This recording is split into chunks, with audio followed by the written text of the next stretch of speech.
You're walking in the desert just outside of Albuquerque, New Mexico, when you notice something strange. A little red ribbon tied to a small sagebrush plant. Why would someone have tied a ribbon around this desert shrub, an herbaceous plant that's widespread in certain areas of the American West? That's how you think you're a formal type of guy. You're clever too, and you've seen the entirety of Breaking Bad 3 times. You assume, of course, that the ribbon is tied around the shrub because some drug dealer who operates on a massive scale has buried millions of dollars nearby. You then look over your shoulder to ensure the cartels aren't watching. Hey, you've seen those chainsaw videos too, and you don't want to end up starring in a short film posted on LiveLeak. Nonetheless, you think I'm coming back at night with a shovel. It's an age-old problem for drug dealers, the ones who make a lot of cash. What does one do with all one's money? Stash it under the floorboards, fill the walls with it, bury it in the desert? You really have to do something with that cash, because if you don't, someone is likely going to take it from you. Police once raided the house of a Colombian drug dealer, and just sitting around was $29 million. In the drug world, that wasn't all that weird. A few years ago, the cops found up to $20 million at a house in Miami. The cash was hidden in buckets. We won't go on, but we will tell you that drug traffickers have had their stash taken many times, and the hiding places weren't always that great. It's not at some point the drug kingpin named Pablo Escobar was worth an astonishing $30 billion, and even today people are hunting for part of that buried treasure. In fact, Pablo's brother Roberto Escobar has said that buried somewhere out there, maybe in the desert, maybe in the walls of houses now occupied by unknowing tenants, are tens of millions of dollars. So with that in mind, maybe the next time you see a red ribbon tied to a shrub in the middle of nowhere, you should start digging. But what about the money that once belonged to El Chapo? Where did that go? How much was even worth? The problem is drug cartel bosses don't usually do their taxes, so it's hard to know how much they're worth. Forbes magazine actually had the Sinaloa cartel down as making a cool $3 billion a year during El Chapo's heyday. But we're guessing Forbes is pulling that number out of thin air. How would Forbes know? One time the Mexican army pulled over a car and inside was around $15.3 million, and that cash was said to be the property of one Joaquin El Chapo Guzman. We might not ever know exactly how much he had, but if you figure out how much he and his cartel friends got over the US-Mexican border, we can safely say he was incredibly rich. Maybe El Chapo made $1 billion. Let's just go with $1 billion for now. So the cops didn't just find El Chapo sitting with a bunch of suitcases filled with $1 billion. They didn't find a savings account belonging to one Joaquin Guzman Loera, and there were millions and millions of bucks in it. Before we get to hidden stashes, we should tell you that incredibly rich drug traffickers do the same as many other rich people in that they hide their money in offshore accounts. That's right, like former heads of government, celebrities, sports stars, business people, and even the British royal family, drug dealers get their money in these tax havens where the cash is kept away from the prying eyes of tax collectors. The money is just owned by what's called a shell company, meaning it's fake, inactive, and in reality just a name. In 2016, it was discovered that another Mexican narcotics kingpin, a guy named Rafael Caro Quintero, had one of these accounts in Panama. He got some clever dude to take his drug money and diversify it and then make it look like that money belonged to a made-up business with accounts in the tax haven. In fact, a few years ago, the British banking giant HSBC admitted to laundering billions of dollars for Mexican and Colombian drug dealers. An investigation found that the Mexican cartels would turn up to a bank and in just one day hand over hundreds of thousands of dollars in cash to one single account, no questions asked, of course. The bank didn't even face criminal charges in the end, for the reason that an indictment might just topple the bank and subsequently endanger the financial system at large. HSBC just said it would defer bonuses for a few years and settle to the amount of $1.9 billion. And that was virtually nothing for HSBC. And you can bet a lot of bosses got some dope bonuses while they were dealing with the traffickers. No one did any hard time like you'd have to if you got pulled over with a bag of weed on you. Anyway, there's no doubt El Chapo has laundered a ton of money.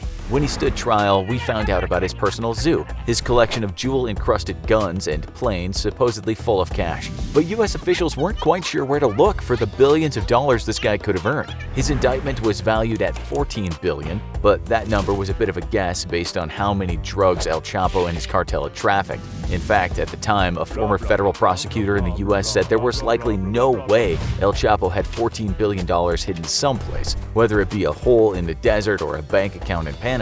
Some people are saying that $14 billion was a fantasy figure, but he certainly had quite a lot of millions hidden somewhere. But where?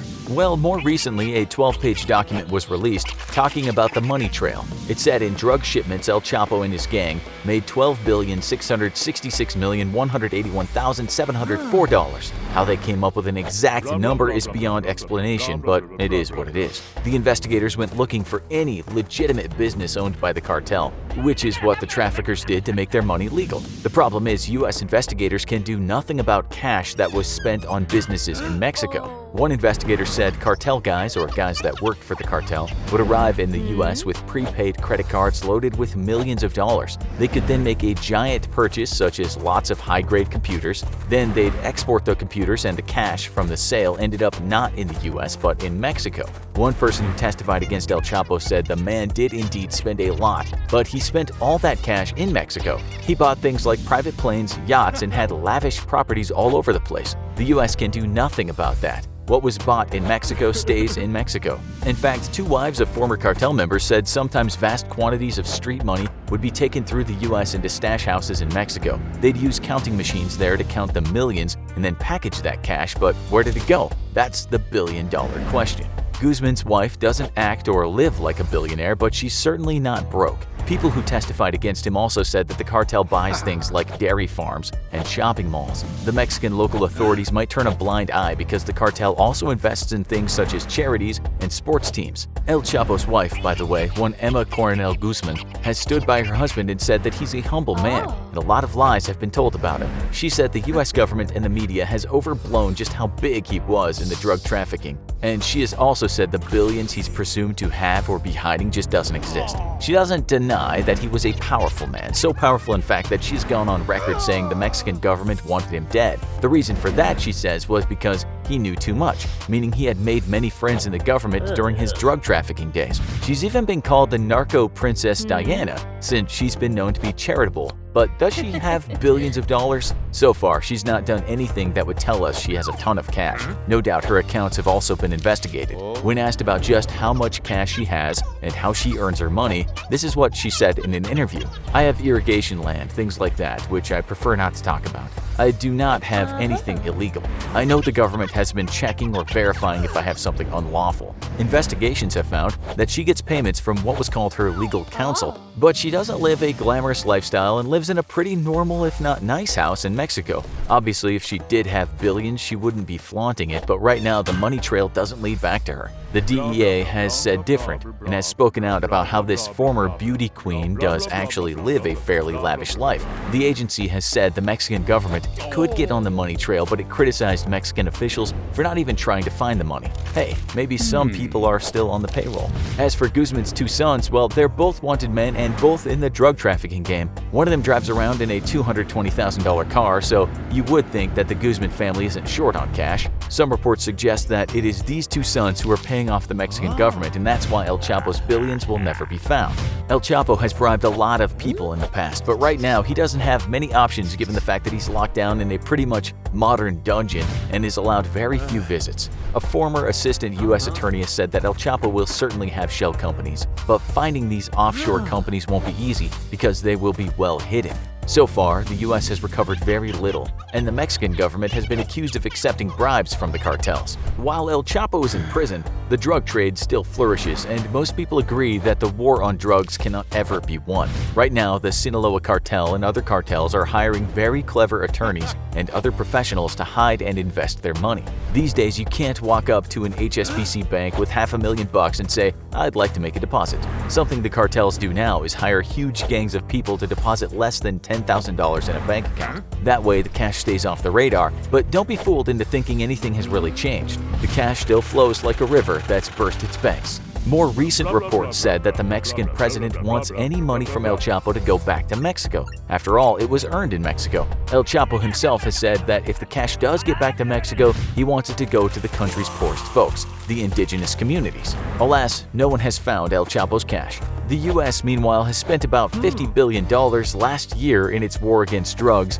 with around $20 to $30 billion being spent on heroin and cocaine prohibition. Obviously, that wasn't all spent on hunting down cartel members, but you can safely say it cost a few billion to catch El Chapo.